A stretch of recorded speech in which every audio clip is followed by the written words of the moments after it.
Rebecca Berg joins us now, former Buzzfeed President Jon Steinberg as well, who runs a new site, Cheddar. It's a business media site, focused largely on business for younger folks. So, John, and with you, begin with you. What do you make of this argument the president raises, certainly on the jobs numbers, that they ain't so bad, and that if you look where we were, we're a lot better now? That might well be the case. There's no denying that. But if it is slowing down, if it is softening, what then? What do you think? Well, I think that none of the candidates have really made a compelling argument around what technology has ultimately done to our economy, which is you have this enormous stratification, and ultimately companies like Uber or Google or Facebook are either adding only high-level jobs, and to the extent that they're adding kind of the jobs that the president talked about, the blue-collar jobs, those tend to be contract labor, which don't come with a lot of benefits and don't come with W-2 type support. So ultimately, I've never heard any kind of explanation from the candidates other than we're just going to add jobs. All right, Rebecca, if it is a start of a trend where the jobs gains are slowing, it would confirm what some have said. Look, the recovery, just as any recovery, is running along in the tube. If it starts continuing picking up steam, then what? Well, then it undercuts the message that you've been hearing from candidates like Donald Trump on the campaign trail. He talks a lot about jobs being lost in this country, jobs going overseas, especially manufacturing jobs.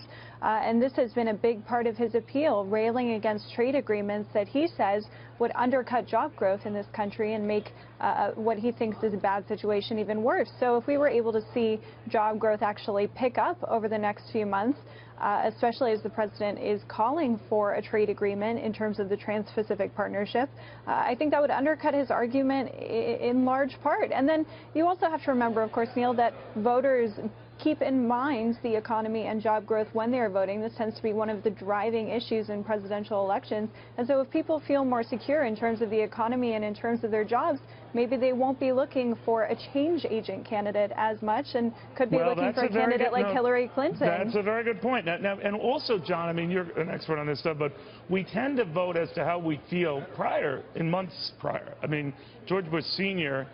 Never benefited from the technical turnaround that we had come out of recession in November '92, but people were not feeling that. So you could argue that if the economy is slowing down, but people don't feel that pronounced slowdown, maybe they do, it could still benefit the Democratic candidate. How do you think this sorts out? I mean, to me, the striking thing that he said there was that he said that ultimately the Democrats are not that far apart. To lump Sanders and Hillary Clinton together, regardless of what you think of the Democrats, to say that they're roughly the same, to me, was kind of a out there statement. I was surprised that he wasn't more equivocally in Hillary's camp, given that just at the White House Correspondents' Dinner, he made a joke that the next president, whoever she is. So I would have liked to. It's very odd. Why suddenly now is it he was endorsing her a week ago. Now he's not endorsing her, and he's saying that she and Sanders are the same. Pretty weird. That's a very good point. I'm going to steal that as my own going forward. Rebecca, real quickly on the impact this could have for Donald Trump, if you don't mind my always getting back to crass politics.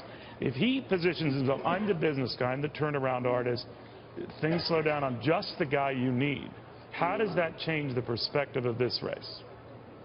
Well, it's certainly the sell that he's been trying to make so far, Neil, but some of his own messages are kind of undercutting that argument. We saw him, I believe yesterday in an interview with CNBC, saying that he would consider not paying off the U.S. debt in full and trying to negotiate on the country's debt, which is really something that's never been done or even suggested. Exactly. Right. And so he sort of undercuts his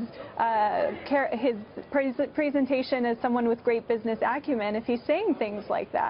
And so I think he has to be kind of careful with his message. I think it's hard for anybody to win the job creation argument other than Donald Trump. Think what you may about Donald Trump, and think what you may about how he just put his names on buildings and so on and so forth. He's clearly created more jobs than anybody else, and any of the other candidates. And when it gets into the argument of using debt for growth, which is effectively what he was saying the other day, it's an argument he's going to win. I think the president talking about job creation, anytime he talks about job creation, I think people are just going to think in the back of their head, oh, well, that's Trump.